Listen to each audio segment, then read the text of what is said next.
Tunggu, tunggu. Assalamualaikum warahmatullahi wabarakatuh. Kami dari kelompok 6 yang beranggotakan saya Andina Yulita Malubis dan teman saya. Saya Rahmania Utami. Dan saya Mutiara Sari Sidabutar.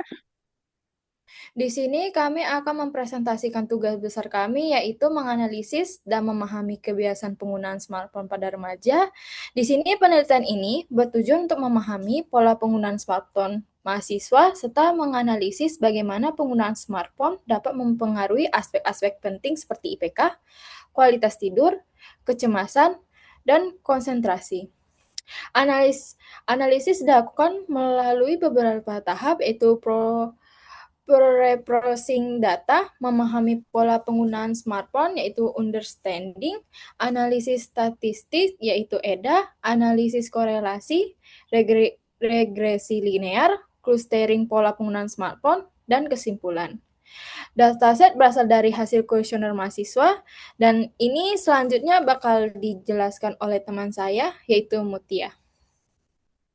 Oke, di sini kita akan membuat import yang kami gunakan itu import pandas itu untuk mengelola data tabel dan import NumPy itu untuk perhitungan numerik dan import Seaborn itu untuk visualisasi data statistik. Import Matplotlib itu untuk membuat grafik, baru import standar scalar itu untuk menormalkan data, import K-means itu untuk mengelompokkan data, import linear regression itu untuk regresi linear.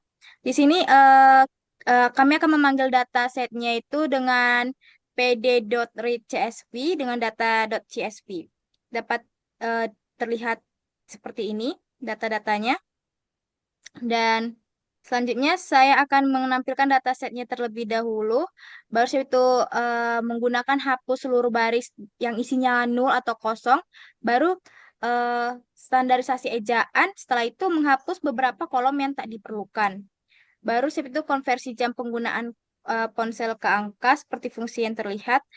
Baru saya itu masuk ke konversi jam tidur seperti dapat yang terlihat def convert sleep-nya itu. Baru masuk ke konversi IPK ke angka tengah. Baru di sini akan buat fungsi hapus kolom asli setelah konversi. Baru masuk ke reset index. Dapat terlihat data-data reset indexnya seperti ini. Oke, selanjutnya itu menghapus kolom yang sifatnya itu nol atau kosong. Dapat terlihat setelah dihapus seperti ini. Oke, selanjutnya itu masuk ke memahami pola penggunaan smartphone pada mahasiswa. Pada tahap ini, saya mencoba memahami pola penggunaan smartphone mahasiswa sebelum masuk ke analisis statistik dan machine learning. Dengan pemahaman yang mencakup durasi penggunaan smartphone per hari, kebiasaan menggunakan smartphone sebelum tidur, tingkat kecemasan tanpa smartphone, pengaruh smartphone terhadap suasana hati, jam tidur, IPK mahasiswa. Visualisasi berikut membantu memberikan gambaran awal mengenai perilaku manusia seperti yang terlihat dari fungsi tersebut menghasilkan distribusi jam penggunaan smartphone dengan diagram batang sebagai berikut. Bisa dinampakkan bahwa kebanyakan responden itu memilih di angka penggunaan smartphone 7 dan 5 yang paling tinggi. Dan selanjutnya eh, diagram kebiasaan menggunakan smartphone sebelum tidur. Bisa dilihat bahwa kebanyakan responden juga kebanyakan menggunakan smartphone sebelum tidur. Selanjutnya, tingkat kecemasan tanpa smartphone. Bisa kita lihat dari diagram tersebut dan mengambil kesimpulan bahwa responden itu jarang atau kadang-kadang merasa cemas tanpa menggunakan smartphone. Selanjutnya, diagram pengaruh penggunaan smartphone terhadap suasana hati, bisa kita lihat bahwa responden itu juga kadang-kadang atau tidak terlalu eh, penggunaan penggunaan smartphone ini bisa mempengaruhi suasana hati mereka. Bisa kita lihat juga distribusi jam tidurnya itu bahwa kebanyakan responden jam tidurnya di angka 7. Selanjutnya, hubungan antara IPK dan jam penggunaan smartphone bisa kita lihat dari diagram tersebut. Dan kita bisa mengasumsikan dengan titik-titik data atau scatter plotnya itu menunjukkan pola menurun semakin ke kanan, jam penggunaan smartphone-nya itu meningkat, titik-titik cenderung berada semakin rendah atau IPK menurun. Lanjut. Garis tren atau trendline itu yang ditampilkan juga menurun ke kanan mengkonfirmasi korelasi negatif antara kedua variabel dan kesimpulannya semakin tinggi durasi penggunaan smartphone cenderung diikuti oleh semakin rendahnya IPK mahasiswa dalam data ini. Ada juga hubungan antara IPK dan jam tidur, bisa kita lihat dari diagram tersebut dengan asumsi terdapat hubungan positif antara IPK dan jumlah jam tidur. Pada grafik, sumbu horizontal menunjukkan durasi tidur, sedangkan sumbu vertikal menggambarkan nilai IPK. Titik-titik pada scatter plot membentuk pola yang cenderung naik, menandakan bahwa semakin lama seseorang tidur, nilai IPK mereka semakin cenderung lebih tinggi, dan garis tren yang miring ke atas semakin memperkuat adanya korelasi positif tersebut. Secara keseluruhan, data menunjukkan bahwa peningkatan jam tidur biasanya diikuti oleh peningkatan IPK. Dan selanjutnya akan dijelaskan oleh teman saya. Baik, di sini saya akan menjelaskan analisis statistik, yaitu EDA. Di sini akan menampilkan statis deskripsi untuk kolom numerik, yaitu usia Anda, jam ponsel, jam tidur, dan IPK. Dan menghitung frekuensi untuk kolom kategori untuk mendapatkan gambar umur data. Di sini ada keterangan numeriknya, isi numeriknya. Nanti di sini akan menampilkan deskripsi, kategorinya, dan akan menampilkan juga frekuensi distribusinya. Lanjut, di sini akan menampilkan demografi dan kebiasaan harian. Responden sebagian besar adalah remaja hingga dewasa, mulai berusia 14 sampai 20 tahun, dengan rata-rata usia sekitar 18 tahun. Rata-rata menggunakan ponsel harian adalah sekitar 5 atau 2 jam, dan rata-rata durasi tidurnya sekitar 6,5-5 jam. Rata-rata IPK berada di angka 3,6 dengan rentang 2,5 hingga 3,9. Distribusi jenis kelamin hampir seimbang dengan 14 perempuan dan 12 laki-laki.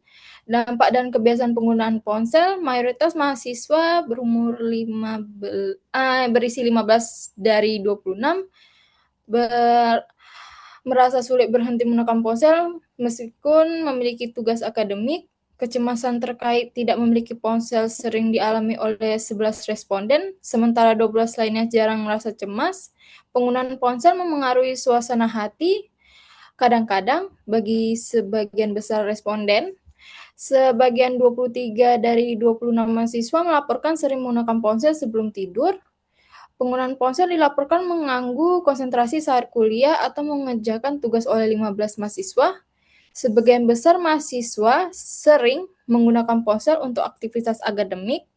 Kepercayaan diri akademik dan olahraga, hampir semua responden melaporkan tingkat kepercayaan diri sedang dalam kehidupan kampus. Mayoritasnya berolahraga sampai 1 atau 2 kali per minggu. Di sini saya akan juga menjelaskan numerik variabel distribusinya, yaitu memvisualisasi distribusi variabel numerik seperti usia Anda, jam ponsel, jam tidur, dan IPK menggunakan histogram. Untuk memahaminya, sebaran datanya seperti ini penampilannya. Di sini diagramnya akan menampilkan distribusi usia, distribusi jam penggunaan ponsel, distribusi jam tidur, dan distribusi IPK. Di sini distribusi variabel numeriknya, di sini distribusi usia dan jam tidur tampak terpusat di sekitar nilai rata-rata.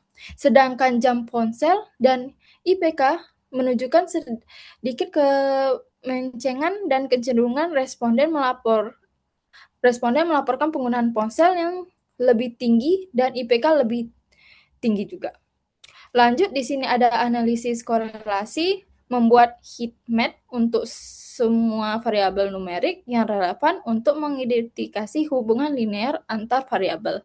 Di sini menampilkan heat map variabel numeriknya. Di sini terdapat korelasi positif sedang antara usia Anda dan IPK, menunjukkan bahwa mahasiswa lebih tua dalam sampel ini cenderung memiliki IPK sedikit lebih tinggi. Terdapat korelasi negatif lemah antara jam ponsel dan jam tidur, mengindikasikan kecenderungan bahwa semakin banyak penggunaan ponsel semakin sedikit durasi tidur. Selanjutnya adalah korelasi lainnya antara variabel numerik sangat lemah, misalnya usia dan dengan jam ponsel itu sekitaran min 0,01. Selanjutnya akan dijelaskan teman saya. Oke, baik. Selanjutnya akan dijelaskan oleh saya, Rahmani Utami, yaitu linear register. Melakukan analisis linear untuk memodelkan hubungan antara IPK sebagai variabel independen dan jam penggunaan smartphone serta jam tidur sebagai variabel independen. Ini akan mencakup pembangunan model, evaluasi, dan interferensi koefisien.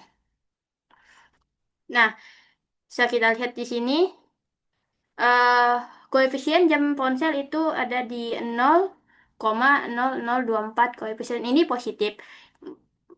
Ini menunjukkan bahwa untuk setiap peningkatan 1 jam dalam penggunaan ponsel per hari, IPK diperkirakan akan meningkat sebesar 0,0024.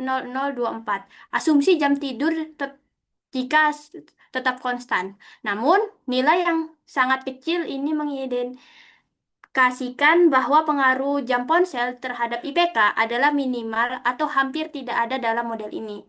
Baru untuk jam tidur, itu koefisiennya itu 0,0070. Koefisien ini positif menunjukkan bahwa untuk setiap peningkatan 1 jam dalam durasi tidur per malam, IPK diperkirakan akan meningkat sebesar 0,0070 dengan asumsi jam penggunaan ponsel tetap konstan. Seperti jam ponsel, nilai ini juga sangat kecil, menunjukkan pengaruh yang minimal dari jam tidur terhadap IPK. Untuk interfax 3,5457, Invex ini menunjukkan nilai IPK yang diperkirakan ketika kedua variabel independen jam tidur dan jam ponsel adalah nol. Dalam konteks interchange sebesar 3,5457 berarti bahwa seorang mahasiswa yang tidak menggunakan ponsel dan tidak tidur sama sekali yang tidak realistis akan memiliki IPK sekitar 3,5. Lebih tepatnya, ini adalah dasar IPK ketika pengaruh dari jam ponsel dan jam tidur dipertimbangkan pada level terendah atau rata-rata tertentu, tergantung pada skala data. Untuk R squared itu di 0,006, nilai R squared sebesar 0,00 atau 0,06% itu sangat rendah.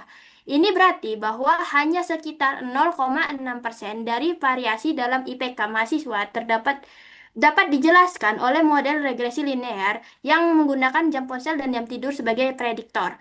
Nilai R square yang sangat rendah ini menunjukkan bahwa model regresi ini tidak efektif dalam menjelaskan atau memprediksi IPK berdasarkan jam penggunaan smartphone dan jam tidur saja. Ada banyak faktor lain yang juga lebih pengaruh terhadap IPK yang tidak termasuk dalam model ini.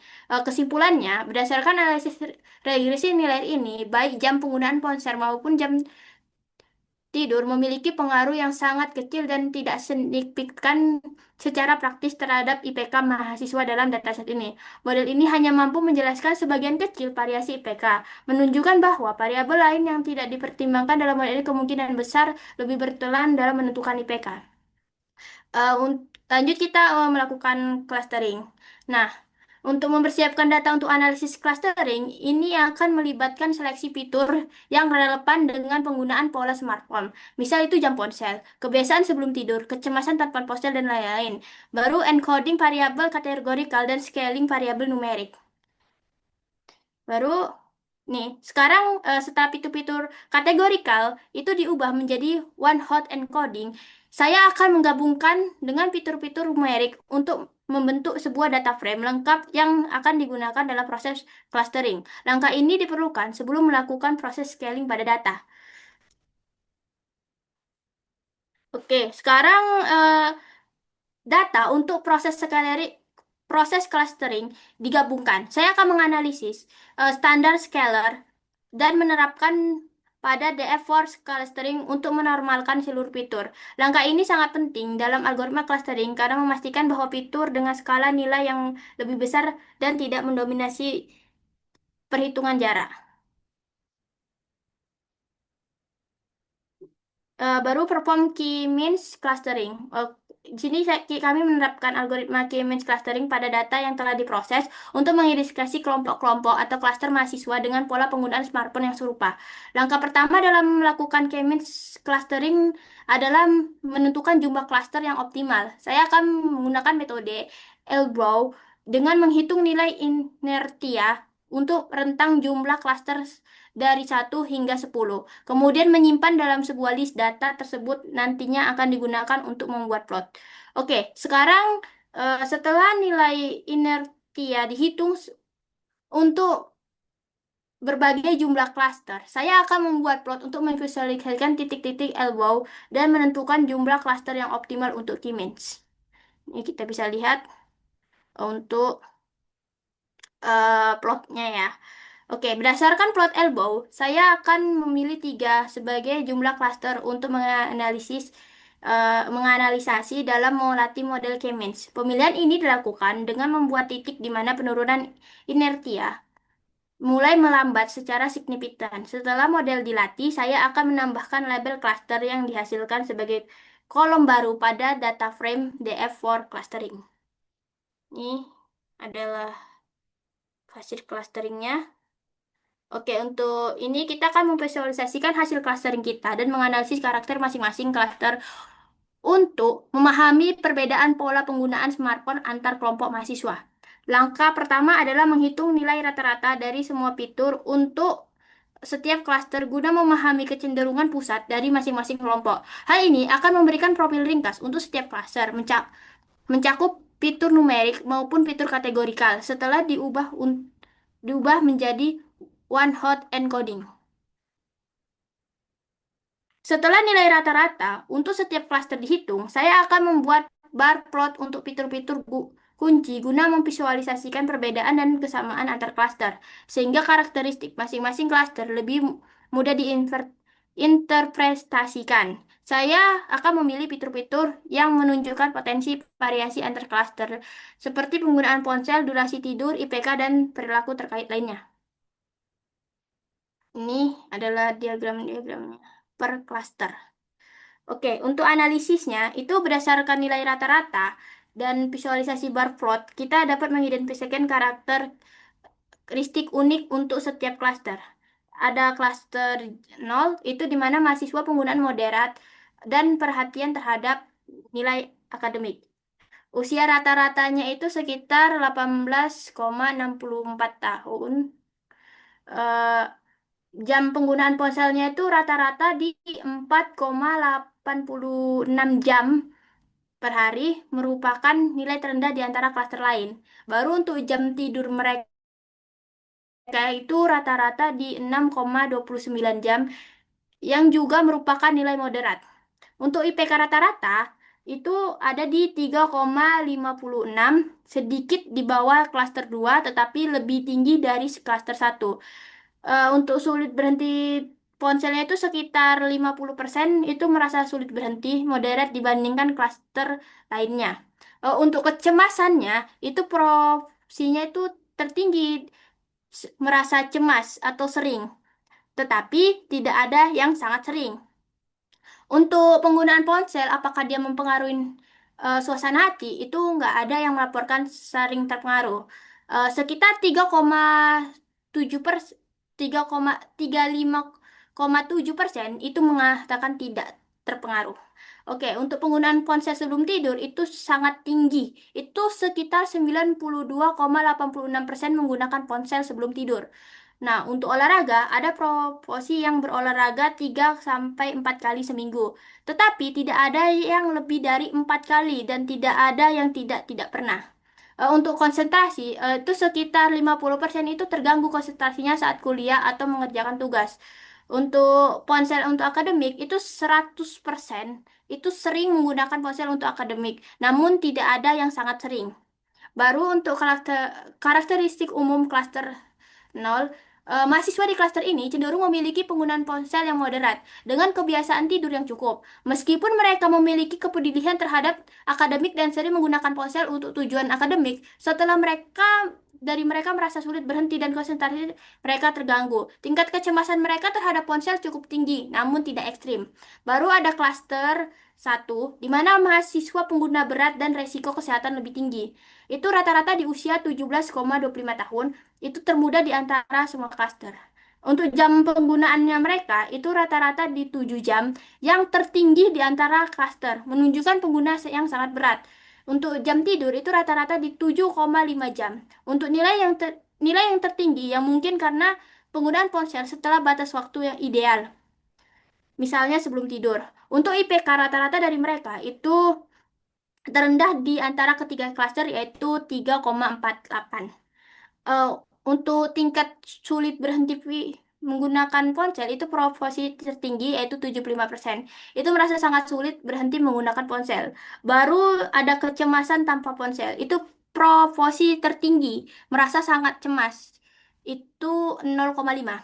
Untuk penggunaan ponsel mempengaruhi suasana hati itu 100% melaporkan bahwa penggunaan ponsel itu sering mempengaruhi suasana hati mereka. Untuk penggunaan ponsel sebelum tidur itu tinggi, 75% menggunakan ponsel sebelum tidur. Baru untuk olahraga, itu tidak ada yang berolahraga 3 sampai 4 kali atau lebih dari 4 kali, itu 25% itu tidak pernah berolahraga. Untuk konsentrasi terganggu, itu proporsi tertinggi, itu 75% terganggu konsentrasinya. Kalau untuk ponsel untuk akademik itu 75% sering menggunakan ponsel untuk akademik, tetapi tidak ada yang sangat sering. Untuk karakteristik umum klaster satu, klaster ini terdiri dari mahasiswa yang paling muda dengan penggunaan ponsel yang sangat berat dan IPK rendah. Mereka menunjukkan tingkat ketergantungan yang tinggi pada ponsel seperti kesulitan berhenti, kecemasan ekstrim, dan pengaruh signifikan terhadap suasana hati. Kebiasaan tidur mereka tampak terpengaruh oleh penggunaan ponsel yang berlebihan dan kurangnya olahraga juga menonjol. Baru untuk klaster yang kedua itu mahasiswa berprestasi dengan penggunaan ponsel moderat. Untuk rata-rata usia mereka sendiri itu ada di 18,63 tahun, mirip dengan klaster nol. Untuk jam penggunaan ponselnya itu rata-rata di 5 jam, mirip dengan klaster nol, menunjukkan penggunaan yang moderat. Untuk jam tidur itu rata-rata di 6,25 jam. Untuk IPK itu rata-rata di 3,75, tertinggi di antara semua klaster yang lain. Untuk sulit berhenti bermain ponsel itu ada di 62,5%, merasa sulit berhenti, lebih dari lebih dari klaster nol dan tidak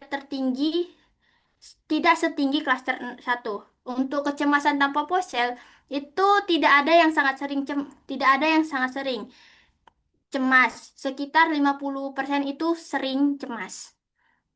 Untuk pengaruh suasana hati itu tidak ada yang melaporkan pengaruh yang atau tidak terpengaruh, yang mengindikasikan bahwa sebagian besar berada dalam kategori kadang-kadang. Nah, ponsel sebelum tidur itu tinggi, itu sekitar 8, eh 87,5% menggunakan ponsel sebelum tidur. Nah, untuk olahraga sendiri itu tertinggi di mana lebih dari 4 kali, menunjukkan gaya hidup yang relatif lebih aktif. Untuk konsentrasi terganggu itu ada di sekitar 62,5% terganggu konsentrasinya. Ponsel untuk akademik sendiri itu 100% itu bilang sangat sering untuk menggunakan ponsel untuk kegiatan akademik, yang tertinggi di antara semua klaster. Untuk karakteristik umum klaster 2, em, mahasiswa di klaster ini menunjukkan IPK tertinggi meskipun dengan pola penggunaan ponsel dan jam tidur yang moderat, mirip dengan klaster nol. Eh, mereka secara signifikan lebih aktif dalam olahraga dan memiliki penggunaan ponsel yang sangat tinggi untuk tujuan akademik. Meskipun ada proporsi yang sangat sulit berhenti dan konsentrasi terganggu, tingkat kecemasan mereka tidak se ekstrim klaster satu. Mereka mampu menyeimbangkan penggunaan ponsel dengan prestasi akademik yang lebih baik. Untuk analis, oke, kita lanjut kesimpulannya ya. Jadi untuk kesimpulannya, apakah hubungan antara IPK penggunaan smartphone dan jam tidur menurut model regresi linear? Model regresi menunjukkan hubungan positif yang sangat lemah secara praktis tidak signifikan antara IPK dengan penggunaan smartphone maupun jam tidur. Seberapa baik model regresi linear menjelaskan variasi IPK? Model ini sangat tidak efektif karena hanya mampu menjelaskan 0,06% variasi IPK yang menunjukkan bahwa faktor-faktor lain yang tidak dimodelkan jauh lebih berpengaruh. Terus bagaimana mahasiswa dapat dikelompokkan berdasarkan pola penggunaan smartphone dan perilaku terkait? Nah, mahasiswa dapat dikelompokkan menjadi 3 klaster berbeda berdasarkan penggunaan smartphone, kebiasaan tidur, performa akademik, dan pola perilaku lainnya. Sebagian besar ditunjukkan oleh Elbow Method dan Cummins Clustering. Apa karakteristik utama dari masing-masing klaster mahasiswa? Nah, karakteristik dari klaster nol itu pengguna moderat dengan fokus akademik.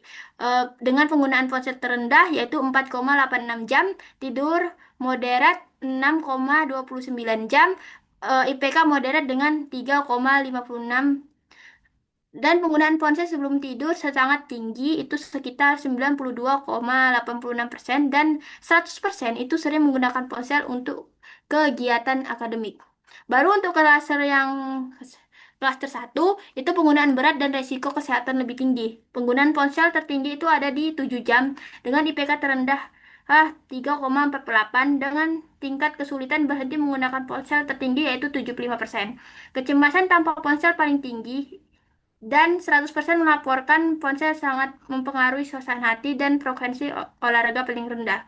Untuk klaster 2 berprestasi tinggi dengan penggunaan ponsel moderat. IPK tertinggi itu 3,75, penggunaan ponsel moderat itu 5 jam. Pola tidur dengan klaster 0 0 0 dengan 6,25 jam. Tingkat penggunaan ponsel untuk akademik itu sangat sering. Baru tertinggi 100%. Dan profesi tertinggi mahasiswa yang berolahraga lebih dari 4 kali seminggu. Baru untuk temuan analisis data. Analisis data regresi linear menunjukkan bahwa penggunaan smartphone dan jam tidur memiliki dampak positif yang sangat kecil dengan nilai R-square yang sangat rendah menandakan model ini tidak mampu menjelaskan nilai IPK secara aktif. Persiapan data untuk clustering melibatkan 4 fitur numerik dan 9 fitur kategorikal. Mengonversi fitur kategorikal dengan 15 fitur one hot encode. Lalu melakukan scaling pada total 19 fitur sehingga dataset siap digunakan untuk clustering. Algoritma K-means berdasarkan Elbow Method mengidentifikasikan 3 klaster optimal yang sangat efektif mengelompokkan mahasiswa berdasarkan pola penggunaan smartphone. Baru klaster 0, di mana ini ada penggunaan moderat dengan fokus akademik. Baru klaster 1 dengan penggunaan berat dengan resiko kesehatan yang lebih tinggi dan klaster 2 berprestasi tinggi dengan penggunaan ponsel yang moderat. Sekian kesimpulan saya kembalikan ke moderator. Baik, kami akhiri presentasi tugas besar kami. Jika kami ada salah, mohon dimaafkan. Sekian, terima kasih. Wassalamualaikum warahmatullahi wabarakatuh.